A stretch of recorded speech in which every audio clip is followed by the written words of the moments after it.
All right, seventh gear over fans, have we got a show for you today? It's a little bit of a departure from what you're used to hearing us talk about with driver interviews. We just finished our month of May trilogy, if you will, with the likes of Paul Page and Danny Sullivan and Tino Belli, along with other race reviews and so forth. But we have a really unique opportunity with the guests that we have on this week's show. And for most all of you that listen to the show are aware of the many racetrack country club type concepts around the country. Myself, I used to be the assistant track manager at the Audubon Country Club in Joliet, Illinois, and they're kind of popping up all around. But we have a couple of the power couple, as it were, of one of the premier motorsports clubs in all of North America, the M1 Concourse, about 30 minutes or so away from Detroit. And so we are fortunate enough today to have our new friend and friend of the show, the CEO of the M1 Concourse, Mr. Tim McGrane, along with my good friend, full disclosure, a longtime good friend, Mr. Dave Sherman, who is the VP of event signature events. I was going to say event marketing, but signature events up at the M1. So, gentlemen, welcome to the show. Thanks so much for carving out some time to come on with us. Kevin, thank you. Yeah, Kevin, great to see you again. John, pleasure to meet you. You too. Longtime fans, first time caller though. I love it. Longtime fan, first time caller. Beautiful, beautiful.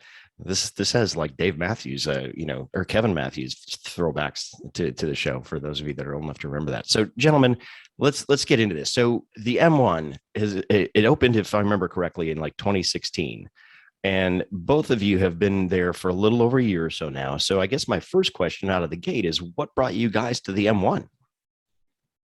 Dave, why don't you go first? You got here before I did. Yeah, I got a few weeks on Tim.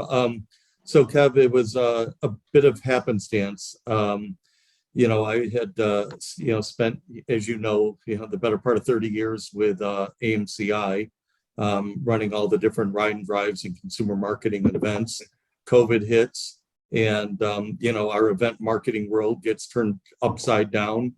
And no joke, during all of that, the previous leadership and the owner of M1 tapped me on the shoulder, came and grabbed me, and I started with them right during the heart of COVID with the intention of creating our own signature events. These would be events and properties that M1 Group owns. So instead of like a group like the Exotics that come in with supercars where they're just a track rental, these are events that we solely own at M1. So there are two major ones that we created, and we'll get into those in a minute. But I was very fortunate to, find the M1 team. Obviously, I knew about the track. It's only about 20 minutes from my house. So every day I drive to Pontiac instead of driving to a airport to get on an airplane now.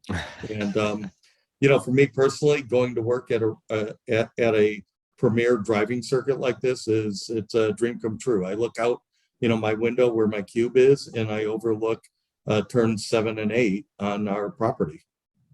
Wow. That's a great scenario, and what a great place for you to be. Now, and for you, Tim, you've got such a wealth of automotive and event experience, including a stint there with the Monterey Sports Car Association or Laguna Seca. So I'm sure you are familiar with my good friend from there, Ann Bixler. But holy smokes, Tim, I just to kind of set the table for the seventh gear over fans that don't know who Tim McGrane is, just give us a little bit of a background of your path to where you're at right now as CEO of the M1. All right. Well, thank you, and I entirely agree, and it's wonderful. So I joined M1 March of last year. I was familiar with the facility. When you run a racetrack, when I was at Laguna Seca, you'd hear at the different club the tracks that were coming up. I knew the people that were developing Apex outside Phoenix. I knew the first two rounds of owners at Thermal, certainly familiar with Monticello and the Concourse Club. So, and I had heard about sort of M1, when they were started promoting their events. So I was sort of somewhat familiar with it, but other than what was in a sort of a small article, I got approached by sort of a mutual friend in Florida that said, they were interested in somebody that I'm sure had your skill sets. I came here, saw what the project is. We sit on 87 acres, which is quite large when you're not in the racetrack world. When you're in the racetrack world, it's an intimate size. So my point of reference was Laguna Seca sits on 550 acres. But when I got here and saw the garage community, how that was putting together, the new event center that was getting ready to be built, the track and the signature events that Dave mentioned and what was being planned, seemed like a very unique opportunity, and certainly interesting to be part of building it sort of almost on the ground floor, although to say that the facility opened in 2016, but when it comes to the event center, the events, and finishing up the garage part, it was interesting. But I have been fortunate. I've had some wonderful experiences, whether it's in the motor racing world, the classic car auction world, the museums that I've run, and other worlds that touch the worlds of cars, boats, and planes. Geez, I think we could spend an entire show on each one of your stops along the way, Tim. Yours as well, Dave. Yeah.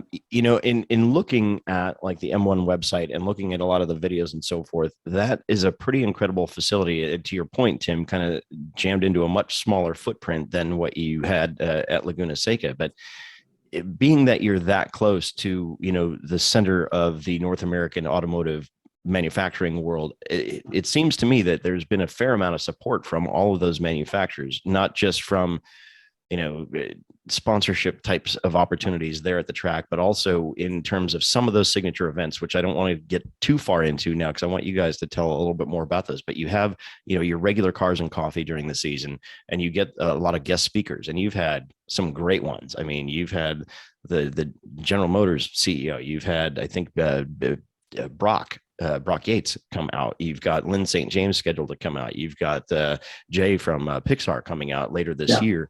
Were those events already in existence before you two got there, or was that something that you added to the palette there for selection? I'll let Dave talk about the signature events, but when the ones that sort of speakers, the Cars and Coffee was ongoing. I mean, that's almost obligatory. If you have an automotive venue, you have to do a Cars and Coffee.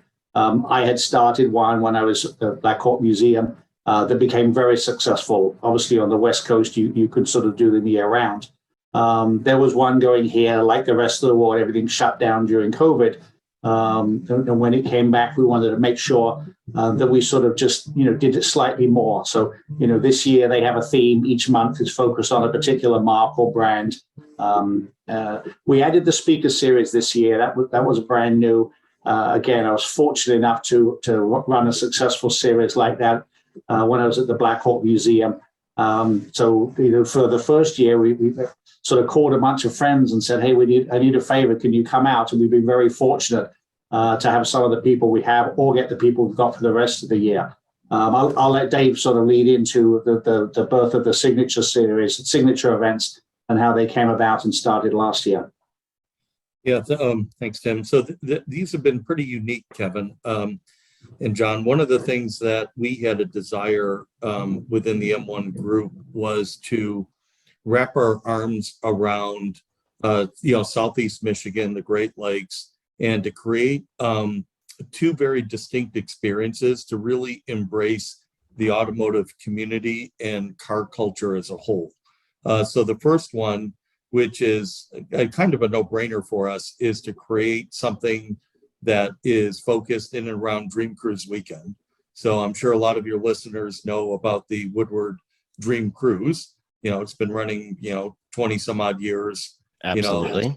The better part of, 40 to 50,000 cars show up on one day, and somewhere between 750,000 and 1 million people all gather on Woodward Avenue to celebrate, car cruising and car culture. And unfortunately, it brings a lot of chaos along with it. And goes to the old saying, right? Location, location, location. Well, our property is on Woodward Avenue in Pontiac. We are, just north of, Bloomfield Hills, kind of at the southern end of downtown Pontiac. And, we have this unique opportunity to, embrace car culture on a much different level. So we decided with the Dream Cruise Weekend to launch our own event which we called the Woodward Dream Show. Last year was our first attempt at launching a unique program like this. And like I said, it's meant to bring some organization to the chaos out on Woodward. So when you get inside our facility, we have parking and transportation for folks to come on in. We've got premium food with different kinds of food trucks and entertainment, and obviously an incredible collection of cars and car classes. And we've all been to car shows before, and we've seen the good, the bad, the ugly when it comes to car shows. And our collective team decided we wanted to do things a little bit differently. So while we have classes, every person that is on property and they vote for their favorite car in a class during our Woodward Dream Show, it's all a People's Choice Award, the entire show. There's not a group of judges that walks along and asks the owners to pop the hood of their car. And, we don't care if they have the correct windshield wiper motor that came with the car when it was originally built. What we care about is that the car is significant. It looks fantastic. It's a crowd pleaser. It's loved by its owner. And we want to put our arms around those folks and do things a little bit differently. We charge a fee to be on site, but we allow our guests to cruise in and cruise out. So we're not trying to take away from anything that's happening during Dream Cruise weekend. What we're trying to do is embrace it and enhance the experience. And what we found in the first year and leading into this year is, the value of a lot of these hot rods and muscle cars and cruisers. It has gotten to the point where a lot of the owners can't risk putting them out on Woodward Avenue that weekend for the concern of damage, somebody running into them, right? There's, a million people out there and hundreds of thousands of cars on the street. So with our event, because it's in a secure facility, in some cases it's invite only. We of course take folks that submit their cars, but it's allowed people that have incredibly rare, fantastic automobiles to show up and show their car and invite their friends out. We embrace our garage community of owners as well. And it's really a celebration of some of the best and the finest that you might want to see during that Dream Cruise week, if you will. So that's our Dream Show. And then this year we've added something very special, is we were able to work it out with Pontiac and the mayor, and we're actually doing a parade for car clubs. So we're actually on Dream Cruise Saturday this year, we have our Woodward Dream Parade that will actually cruise from M1 along Woodward Avenue through downtown Pontiac. We're going to stop on Saginaw Street. We're going to do a photo op with 200 cars and then cruise back into the M1 Concourse. And then in addition to that, to embrace this car culture and the clubs, we have 33 different clubs that have all said, we're leaving our spots on Woodward Avenue. We're coming to the M1 Concourse with tens and in some cases 100 different cars from different clubs. One club's coming from as far away as Allentown, Pennsylvania, to come to our location and embrace Woodward. So we're trying to do things a little bit differently and create an experience for people that really does last all weekend. Has there ever been a point with everything that's gone on and all the events that you guys have held and what's upcoming, of course, and there's an extensive list I was looking of the cars and coffee, and it's a great list that you got, guys, that you have going on. Has there ever been a moment where you saw a car or maybe a guest that arrived or something that happened that made you take pause and realize, wow, this is really starting to grow into the car culture world. It's really starting to grow just as for these, like you said, like these clubs. Is there anything that really stands out for you? Either one of you. Well, I'm going to jump in there. There was one moment last year, and this is to do with one of our signature events. And actually it's to do with the picture that's behind Dave on his screen. Last year was the American Speed Festival, featured Chaparral, and a master of motorsports was Jim Hall. We had 4 of the Chaparrals come out from the Museum in Midland, Texas, and 3 of them ran on the track at the same time, which is actually the first time since 2004 that more than one of them had run. Traditionally, they don't run because of their historical nature and their value.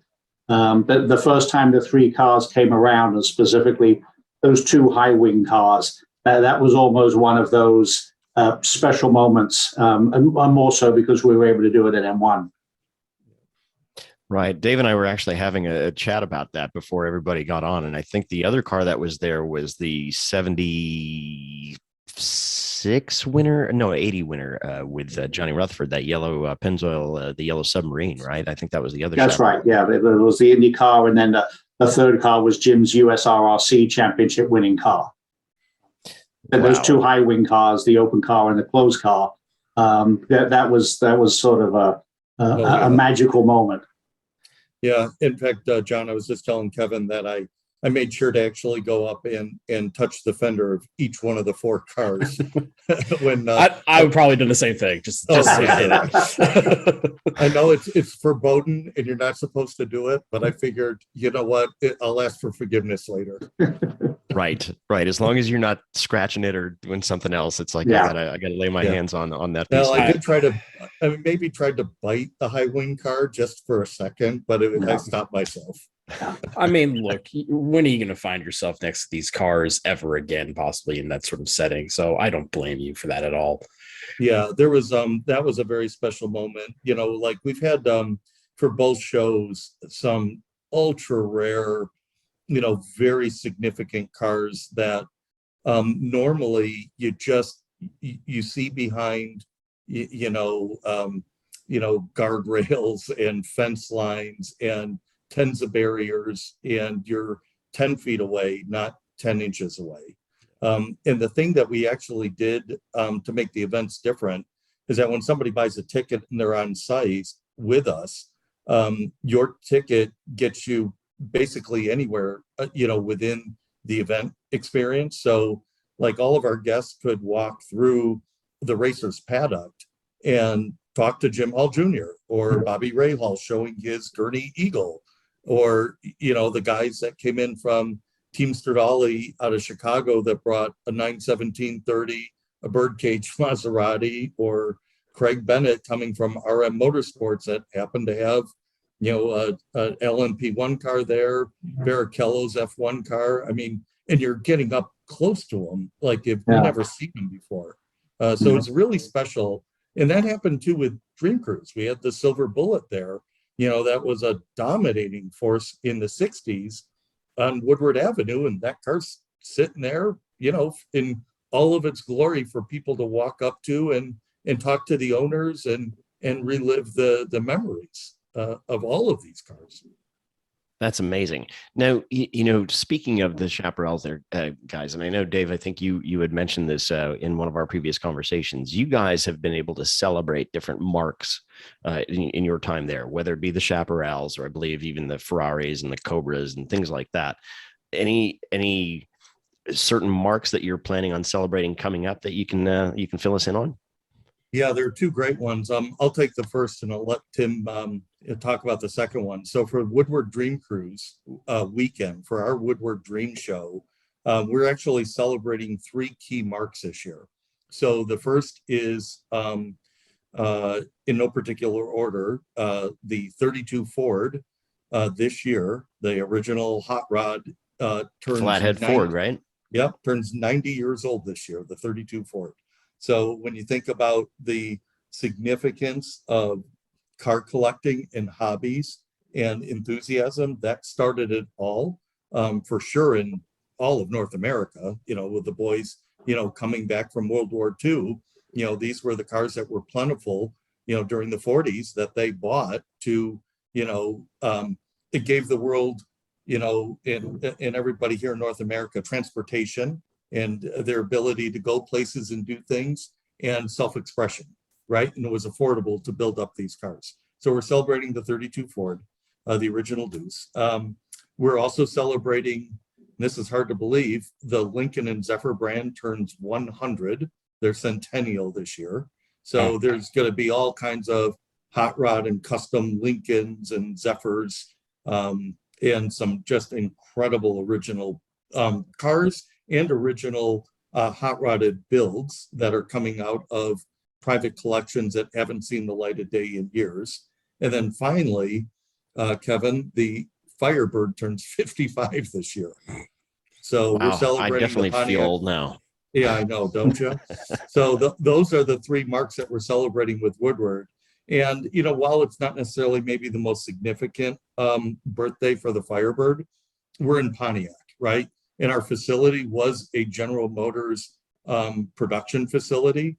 In fact, the M1 Concourse has been a vehicle site for production and engineering since basically the turn of the century with Rapid Street Motors. So we had to do something to celebrate Pontiac and that brand.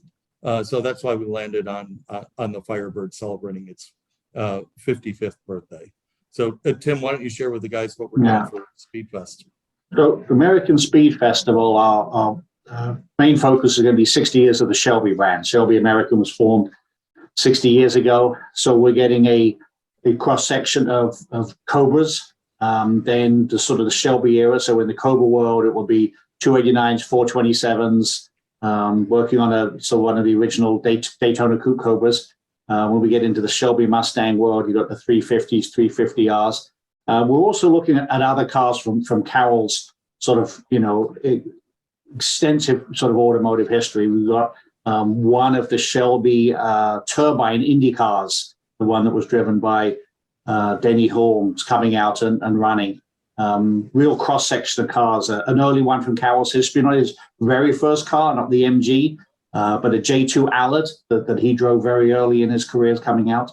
Mm-hmm. And then we're also celebrating, and as part of the Shelby celebration, our master of motorsports is going to be Peter Brock, who's the designer of the championship-winning Daytona Coupe. And Peter's been very gracious to sort of come out, and we're very privileged to have him as our master of motorsports. And then it's also 75 years of the Ferrari.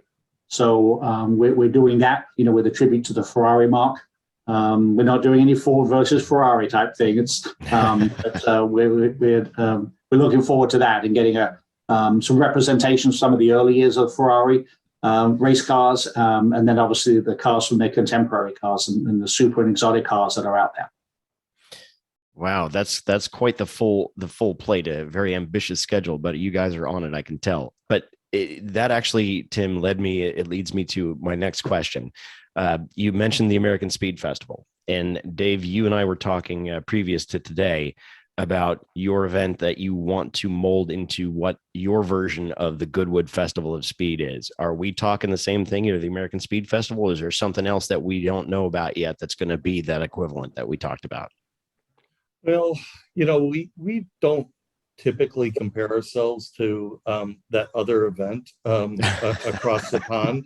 Nobody can compare themselves to that event. Don't let his accent fool you. He's all about our American Speed Fest. I was going to say, I know there's some undertones there. Yeah, there's that's an incredible event, and what Goodwood has done to build up the reputation, the history, the heritage, the significance of their event is truly remarkable and fantastic. The one thing, though, that we recognized is that here in the United States, we really didn't have an event that celebrated cars and motorsports and performance the right way. Like, of course, there's some fantastic historic races, right? Like the historics at Laguna or, Daytona. There's some incredible car shows like the Pebble Beaches and Amelia Islands of the world, right? But there wasn't necessarily one single event and location that really kind of wrapped it all together in a different way. So, for example, with a lot of the historic races, they struggled to get some of the really rare, expensive cars on track because they become so valuable. Some of the owners just can't risk, putting them in action in wheel-to-wheel competition. And for guys like all of us, not being able to see these cars in motion is, it's kind of a disservice to what the car is. I mean, they were all meant to run. It's like taking a thoroughbred and saying, good job running that one race. Now you're out to pasture and never be seen again. So, because we are a high performance driving circuit, not necessarily a proper, wheel to wheel racetrack, when we send the cars out for the demonstration laps in our speed ring, Kev, nobody's running shoulder to shoulder. The only time a car can be passed is by a point by down our back straightaway. And you can't pass unless you get the point by from the passee if you're the passor. So what that's done, though, is it has ensured a certain amount of safety and care for the vehicle. So the only reason an owner might damage his car when he's on the track is because of him, not because of two guys fighting for turn 3, where there's just no value in making that happen. So there's some things there that allow us to put a lot of cars in motion. We've come up with run groups. We've limited the amount of time, and it's worked very well for us. There are a bunch of other supporting events that happen on the front side and the back side and some of the evenings, to really celebrate what M1 is. So for example, we have a drive and dine tour where each year we go from our property to specific locations around the Metro Detroit area to see some car collection. So last year we went from M1 over to Ken Lingenfelter's shop for a private curated tour by Ken for our 80 guests to see his collection. And then everybody loaded up, drove to the Henry Ford and got a personal curated tour of the new motorsports exhibit, had lunch, and then came back for a party. Like that's Wow. A cool way to see like Detroit car culture. This year, the folks from these Stalls automotive collection are opening up their doors for us, and our 80 guests are going to get this private curated tour of what Mr. Stalls has put together at their facility. A couple other things that I think we're doing very well is the types of cars that we're bringing out, so that there's some classes, there's a focus. We're very fortunate this year that the guys from Vintage Indy, Mike Lashmit and the guys, have put together. A friend of mine. Yep, they put together a dedicated class just for American Speed Festival of vintage Indy cars. Like, we're trying to figure out which ones not to accept because there's too many guys that want to come out and run. And that's kind of a unique thing for us to be able to say, is that, what we're doing is done right for the car owner, it's done right for the spectator and the guest. And if you do those things well, I think it will continue to build our brand here in North America as being something that is very special moving forward.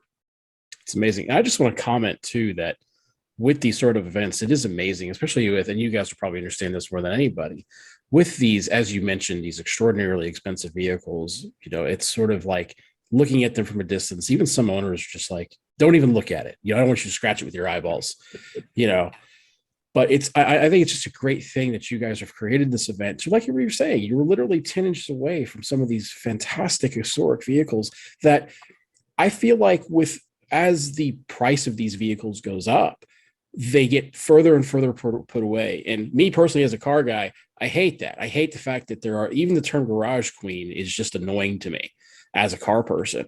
And I think it's just wonderful that you are trying to bring these folks around in an environment that can say, hey, you can run these cars, you can show these cars off, and people can enjoy them along with you. You don't have to put them away in some storage facility that's guarded by, the National Guard. So it's just a wonderful thing, and I'm so happy to see it happening. Yeah, there were a couple of things that we learned last year, and what you do in year one for a launch event, you're going to change at least 50% of it in year two.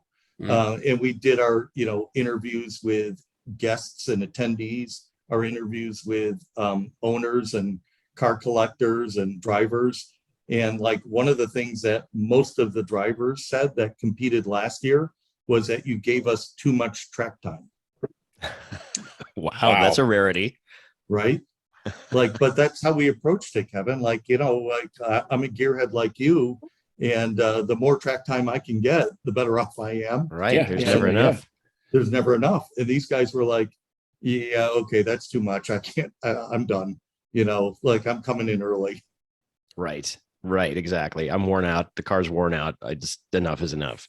But Yeah. so let me ask you guys. I mean, Dave, I know you said you've gotten to drive and hop into some of these amazing cars that have been there at the M1 Concourse. Tim, how about you? Do you ever get the opportunity to hop behind the wheel? Or are you just too damn busy trying to, chart out the future? Yeah, I haven't had that much of an opportunity yet. So we got here, and obviously last year a lot of the year was impacted sort of with COVID.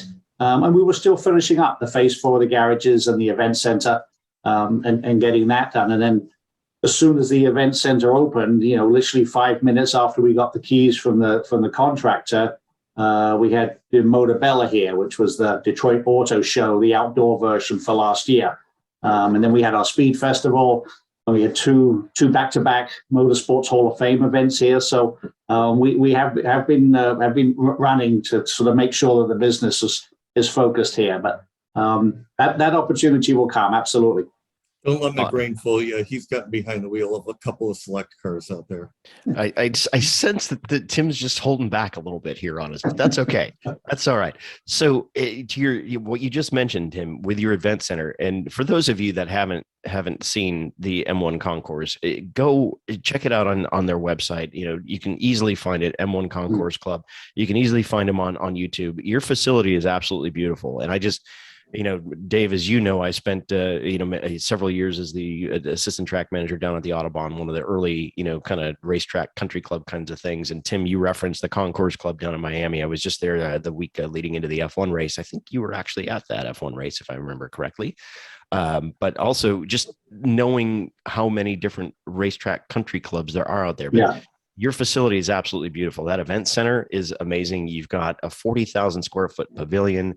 You've got that pavilion tent trackside to be able to handle almost any event at any time. Was that already in the works when you guys got there, or is that kind of has your fingerprints on it, guys? No, it was in the work. It was part of the ownership plan to have, as the first two phases of the garages were built. We have 250 in total. And then it was, what's the sort of future plan? I think in the very early stages of the concept of M1, there was sort of a retail complex that was going to be put in that space. But then you got transitioned to, looking at it from a business model point of view, that the event center would complement the track. It's very much designed around sort of the automotive world, but was certainly not specific. The types of events that we've had so almost since April, the first quarter of this year, that corporate business sort of evaporated with the resurgence of the virus. But once April came around, there was certainly an energy behind companies to get back and doing business. We had a lot of OEMs do some events here, some of the tier one suppliers. We've had fraternal organizations, fundraisers, social events. Some local governments have held some sort of like Oakland County, which we're in. Executive director held their state of the county here.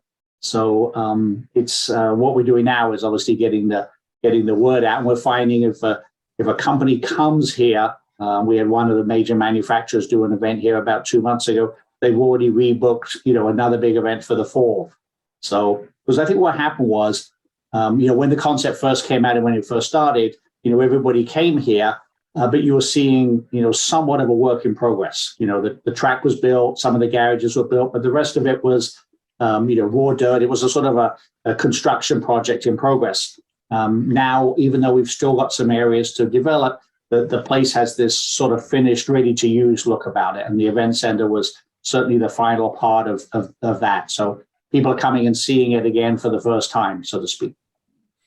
Gotcha. Well, it's interesting to me too, because just kind of thinking back on the amount of time that, Dave and Tim and myself have been around racetrack country clubs, and I kind of use that as a broad brush kind of a thing. Oftentimes, and I think the Autobahn was a good example of this, when a lot of those facilities opened up, whether it's, AMP or if it's thermal or if it's, Monticello, it's like there's this great, curiosity, the novelty of this new track. It's this new great thing for that area of the country. And then at some point, it's almost like, the bud falls off the vine, right? Or the dew falls off the lily, whatever. Yeah. And it kind of levels off. Yet it seems like you guys are continuing, not necessarily reinventing yourself, but continuing to build momentum. Yeah. And so how have you been able to do that compared to some of these other facilities? I mean, and do you guys feel the same way, or am I just, pulling Well, I stuff think up the ass here? we're all slightly different, and that's a good thing. You take, thermal is a track. They can actually do competitive races there. The SRO organization has held some of the events there. Their property is designed around home sites. You buy the home site, and they're not inexpensive. And then you get, one of the great architects of the world to bring you, to design you some phenomenal place. But that's the nature of where they are. They're close to Palm Springs. They're in the desert. Apex is going to be very similar to us in the sense that they're building the garages and then selling the individuals. Their track is larger. In fact, they've just built a second part of the track. But again, they're in Arizona, and their ability to sort of get large pieces of real estate. One of the things where we stand out is that, we're a rare breed. We're a suburban racetrack, which is sort of, and a new one, which is sort of unheard of. Right. Noise is the biggest challenge that anybody running a racetrack has, and Absolutely. that's why Apex is, probably an hour outside Phoenix, or maybe a little bit less, because they wanted the land, and you need to be away from people that are potentially going to complain, and they do complain. I can vouch for that, in my days at Laguna Seca. Yes, absolutely true. But here, so, most of our garage owners are probably within 15 or 20 minutes away from us. So it's so convenient them to just stop by and, I'll do some laps at lunchtime, or I'll come and hang out in my garage. So we have a great, we have a great social network. The owners here are very well connected. We have owners that have places at Concourse Club, or have places at Apex or Thermal. And, so the operators, so my counterparts over there, we compare notes, share best practices. And the owners also say what they like about, either if they come here, they tell us what they like about Apex, or if they come to Apex, they tell us what they like about M1. And I think one of the things that we excel is the social nature of the ownership group here. That's very interesting. So, and that's a very interesting point that you brought up, Tim, about how, many of your members, and obviously anyone who's a member, whether it's their Concourse Club, Apex, anywhere else, obviously they have the financial wherewithal to be able to do those kinds of things. Yeah. So when you get that kind of a scenario and you've got that kind of connection, it seems like you guys just have these amazingly successful events. I mean, Dave, you were telling me about a Cars and Coffee recently where you had between 16 and 1,700 cars. Obviously, you've got the benefit of being close to Detroit and all the manufacturers. You're right on Woodward Avenue there. But what is it that sets you guys apart that brings such huge events time and time again that perhaps some of these other clubs don't? And again, I understand your point, Tim, that everybody's a little bit different. Some are more purpose-built racetracks that kind of fit in that social aspect, but you guys seem to just keep churning out these major marquee events. And I'm curious as to, aside from the obvious asset that you've got there in your backyard, what do you think it is that sets you guys apart from the others? One other thing, Kevin and John, that I think makes us kind of unique in that respect is we try to stay very relevant, about the shows and the cars and the brands and the individuals that we're celebrating, right? Like, and I think that's one of the things that's working well for us, is that, well, of course, it's location. That part's easy. But, Metro Detroit, and even within a 5 or 6 hour radius of where we are, there are some incredible car collections and some, incredible enthusiasts out there that have, they don't have 1 or 2 cars or even 10 cars in their collections. There are people here that have hundreds of cars in their collections. Right. Warehouses full.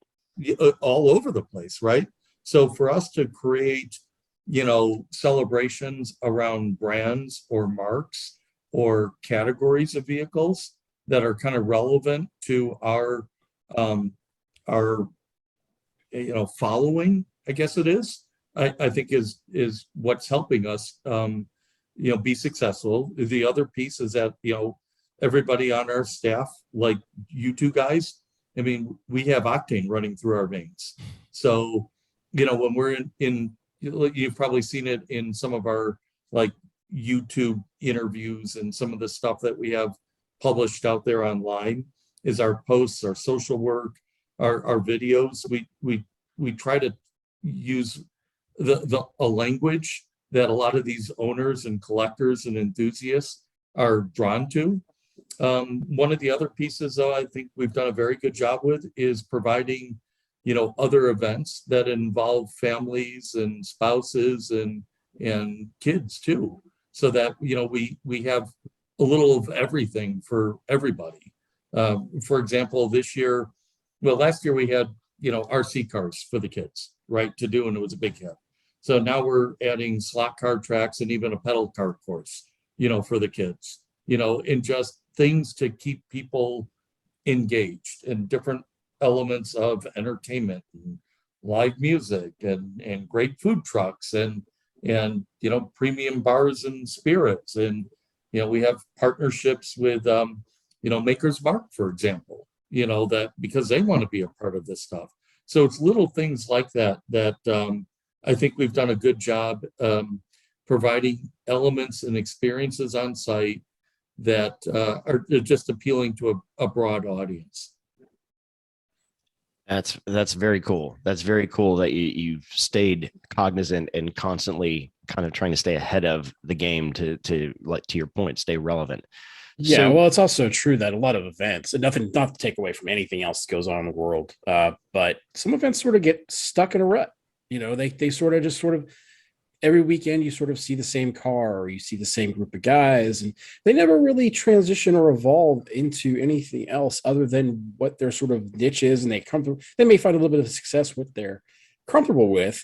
Like, again, not calling anybody out, but maybe you have, just as an example, the muscle car guys. And that's all they do. They don't go to anything else. They may not go to the import side and see all the cool wild, like, hey, there's an R34 that just got imported in the country. And, and that maybe that R34 guy might look at the Chevelle guy and go, wow, I haven't seen a Chevelle that nice in a really long time. And they sort of get stuck in that niche. So what you're doing is fantastic.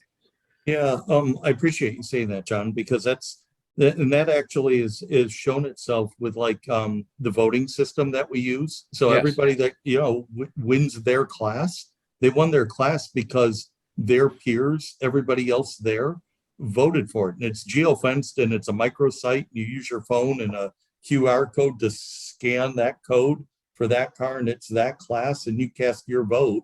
And you have to be on site. You can't cheat the system. But that means that there are guys there that are in the Corvette Club voting for, their favorite import performance car. Yeah. Because somehow that car had to get enough votes to win the award. right.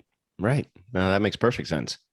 So in thinking about, obviously you've got the benefit of all the major manufacturers being literally right in your backyard. And I'm sure you get quite a bit of support from not just them, but also, ancillary companies that are automotive related in that area. But in thinking of, again, on the business side of this, knowing that you're in the Detroit metro area, much like, when I was working at the Audubon Country Club, that is not a climate unlike, Apex that could be open 12 months a year. What does the M1 Concourse do, and what do they do to get through that off season where you can't run in, December, January? What's going on there in the off season for the M1 Concourse? So obviously with our new event center, this now gives us a platform to do year-round business for events. This will be our first winter. As much as the event center was around last winter, there was no business because of still under sort of pandemic conditions that people were hesitant to go.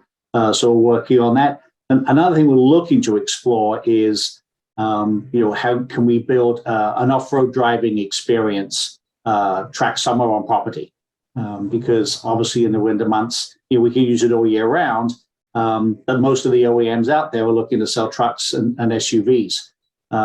So we've actually got a piece of undeveloped property here. It was a property that was used during the Motorbella event by Camp Jeep, built an activation here, and Dodge did with their TRX.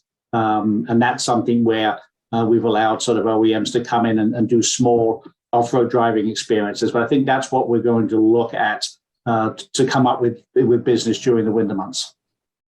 Gotcha. That's a good call, especially knowing all the truck popularity and the off-road popularity of things too. I think that would be a great fit. Yeah. And we do have an arena here where we do sort of for our motorsports club members at the moment, and we may expand it. We have the ability to do sort of winter driving experiences. We don't do anything on track, obviously with the temperature cycles here, we're very, we don't touch the track at all from a snow removal point of view. And also we don't put vehicles on that, but our arena is something we can do sort of snow driving activities in. So to your point, Tim, knowing that climate, I know, in the Autobahn's case, it was a little bit different because of the land that it was built on, but do you have to deal with much in terms of track improvement or track repair at the end of every off season when you come through the thaw and things go? Yeah, no, we've been fortunate. Obviously it was, it was built as, as Dave previously mentioned, we're a high performance driving experience and not a racetrack. But we don't have that. So we don't have, post-season, sort of winter season concerns. We certainly check the track on a regular basis to make sure, but it was sort of, designed and built, and we're lucky in that respect. We'd like to do winter driving. There's actually a test facility out here on the west side of the sort of Metro Detroit area called Fowler. It's out in a city, a town called Fowlerville. And they do winter testing, and they're not a winter testing place. They've actually got a track up in the Upper Peninsula to do true winter testing. But they run all year round. But the place was built for that, so they actually have snow moving equipment that is very similar to what you see at the airports. But that's the way it's done. Obviously, most of it is all concrete surface, with to replicate different conditions. But we're fortunate that the track was very well built, and we don't have those challenges. So we're fortunate in that respect. Yeah, very, very much so. That can be a whole rabbit hole to go down to. All tracks, having spent, a lot of years on the West Coast in California, it's nice that the weather comes out. But one of the challenges that the Laguna Seca suffer when it rains, it's challenging because, you basically got sandy surfaces all the way around. And, we'd have guys out there at 4:00 in the morning, making sure the track was clear for, an 8 o'clock start every day. So, we trade, you trade one extreme for the other. What we don't do in the winter there, thermal probably doesn't have too much business when it's 115 degrees in that part of the desert. That's true. Although I'm getting a sense that we may need to have a seventh gear, shootout for a snowy autocross down in the arena, sometime just before New Year's. I feel like we need to have a seventh gear, like a whole roster of events. That should be just one of them, Dave.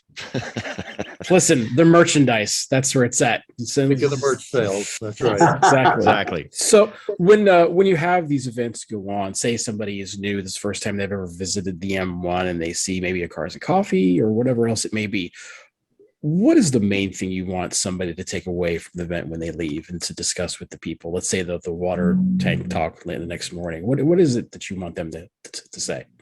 Yeah. I think one of the important things is to make sure that they understand the nature of the events that we have and their public accessible events. When the facility first opened, it was very much private garages and a private track. And that's the way it was for a number of years. Now we have an event center that hosts public events, and we do our signature events, albeit they're ticketed, but open to the public.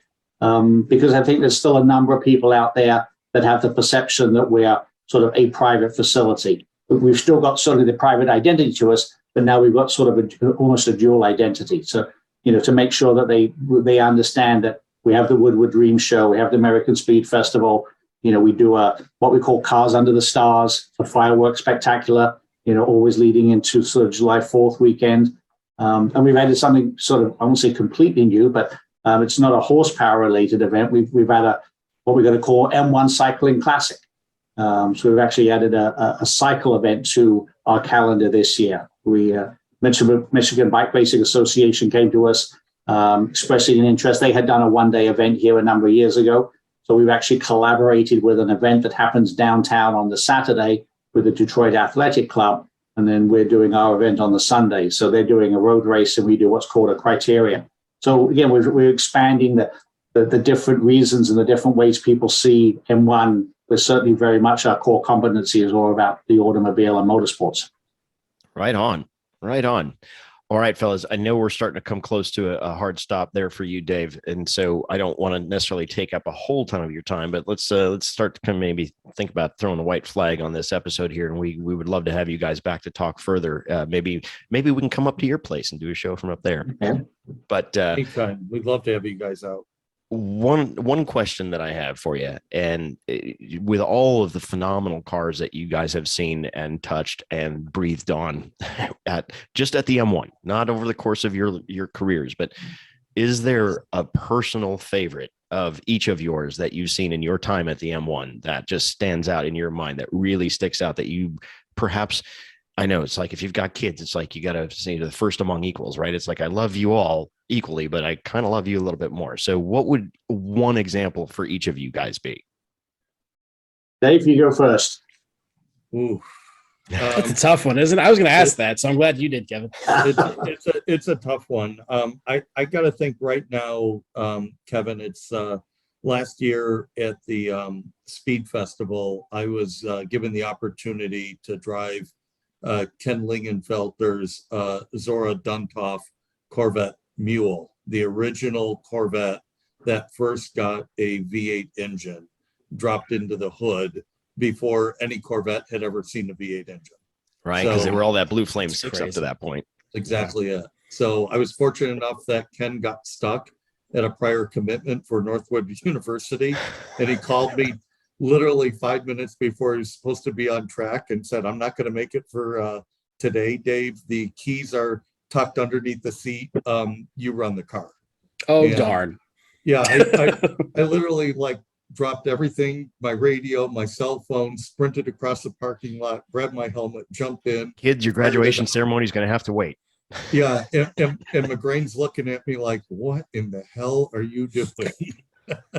Nice. So, Yeah. I mean, I know that the historical significance of the car, Sure. and to see it there in person, and to realize that a Corvette today wouldn't be the dominating performance machine that it is if it wasn't for Zora and that particular car. Wow. Good call. Good call. Tim, how about you? Well, I've sort of got a tie. The two cars we previously mentioned are on the image behind Dave. The 2E and the 2H. So the car on the left, the closed car, I actually saw race when I was a kid. I grew up near Brands Hatch. So that was special to see. But that being said, I have been in that car once when it was here during the American Speed Festival. And there's probably nothing I'm going to be able to get in and out of again. At 6 foot tall, getting in and out of that car is no small undertaking. So I'll go with either the 2E, which was the one next to it, although Dave's changed the picture. There it is. But probably what was a special moment was we actually had the Penske organization had booked the track for a test session. And I had worked, with them when I ran Laguna Seca. When I started reading through and I went, well, something's going on here. There was two cars which weren't identified being going to be driven by two people. And what happened was Roger Penske came out and he was driving the Sebring 12-hour winning Porsche RS Spider. Wow. And Jim Farley from Ford was driving the Scott McLaughlin championship winning Australian V8 supercar. Wow. But that Porsche RS Spider, that was a pretty special moment. I quite easily revisit that. So it's a bit of a torn. It's like a modern day experience with the Porsche being here, but reliving some childhood memories with those chaparrals. That's awesome, Tim. What a great kind of callback to your childhood there, being able to see that car run in person back. Yeah. Fantastic. There it is. There's the train. Yeah, the 6 o'clock Canadian Nationals right on time. All right. So, fellas, I have one more question before I throw it over to John to wrap up. But guys, you've done a fantastic job at the M1. Of course, the place was already kind of in motion when you guys got there. But what does the future look like for the M1 under your guys' leadership? What do you see? What's the vision? We're going to explore some additional signature events. Whether they have a solely automotive focus, or we do something in the food and wine space or the music space. So I think we'll probably look to add all the lifestyle space. We may add something that brings in an aviation or nautical component. So that'll probably be something in the next couple of years. We've got our next part of the development here is very soon we're going to start work on building a service center. It'll be somewhat of a speed shop that will service both our club members here and garage owners. And obviously when we have events coming here, the next thing after that is building what we're calling our experience center, which will sort of be a two-story building. It'll have simulators, multi-purpose rooms, and that will anchor a kart track that will be used for potentially both competitive karting and an electric karting program we're developing here. Gotcha. All right, Dave, I know you've got to run. Thank you very much for your time today. I know you got to head Awesome. up to that activation, but we'll wrap up here. But Dave, thank you again. John, thanks for helping to coordinate it all. I will Absolutely. We will be in touch again soon, but I will let you go. John, anything else you've got for Tim here before we wrap up the day? Yeah, just one last question for me. Is there a car that has not been at the M1 yet that you are really wanting to be there? The answer is yes, there is. There's lots of cars. Sure. But what's the one? What is the one that you sit back and go? Well, I'm gonna tee up something down the road and then we'll come back. So Next year, our theme for American Speed Festival, as you mentioned at the opening of your show, that's obviously Le Mans is coming up. We're actually going to sort of celebrate 100 years, the centenary of Le Mans 24 Hours, which will be next year. But we're going to focus on, Americans at Le Mans, the cars, the teams, the drivers. In conjunction, it's also a Corvette anniversary, and the first Corvettes were built in Flint, Michigan, just to the north of us. So I suspect our Americans at Le Mans will be somewhat weighted towards the world of Corvettes. So that's what we're going to sort of focus on. But I think one thing this year is to get, one of the original Cobra Daytona coupes here at the track. There's the 6 of them. The owners, there's, I think 3 of them in North America. We've had conversations with all 3 owners. They're very expensive. There's no shortage of events this year because of the Shelby anniversary, and the event calendar is busy. But I think if we get a Daytona coupe here, I think that would be a special moment for this year.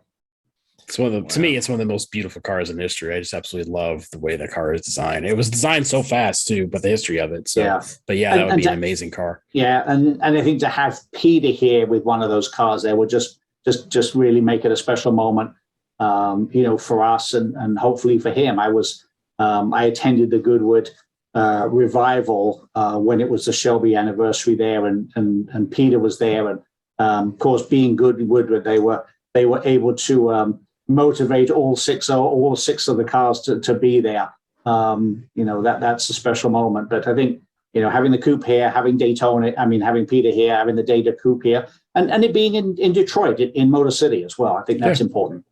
Absolutely. I think that all ties together, and it's great that synergy is there and really working for everybody. Yeah. So, John, you said the one, and Tim, I'm sure you can confirm or deny this, but I have it on good authority that there is, speaking of the one, that there's an AMG 1 somewhere up there at the M1 Concourse. Is that true? Did I hear that correctly? I believe I did.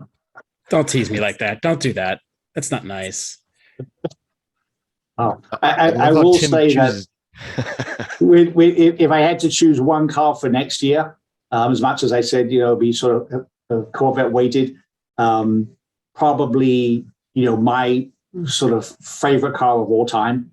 And this is probably driven by the fact that I was a schoolboy in England, in the 60s, and very much Aston Martin was with the whole Bond era. But the 1959 winning Aston Martin, the Carroll Shelby and Roy Salvadori, that would probably be the bucket list experience to have. Sure. That car here when we were celebrating Americans at Le Mans. So if I've answered next year's question a year early, then that's what it would be. Hey, there's an exclusive, ladies and gentlemen, for the 7th year over Rev show.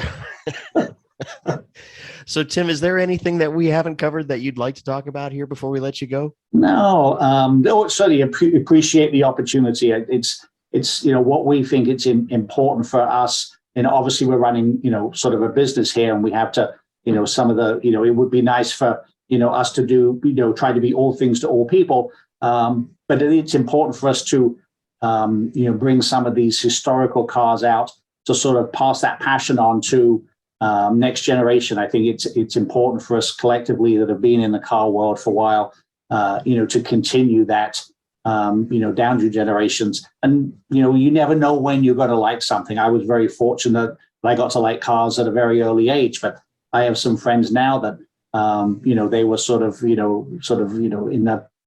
the 50s, and all of a sudden they got exposed to the whole old car world and went straight in the deep end. And so I think you never know when somebody's going to enjoy that, start that passion. And that's what we want to do, is make sure that we can be a part of that as we move forward.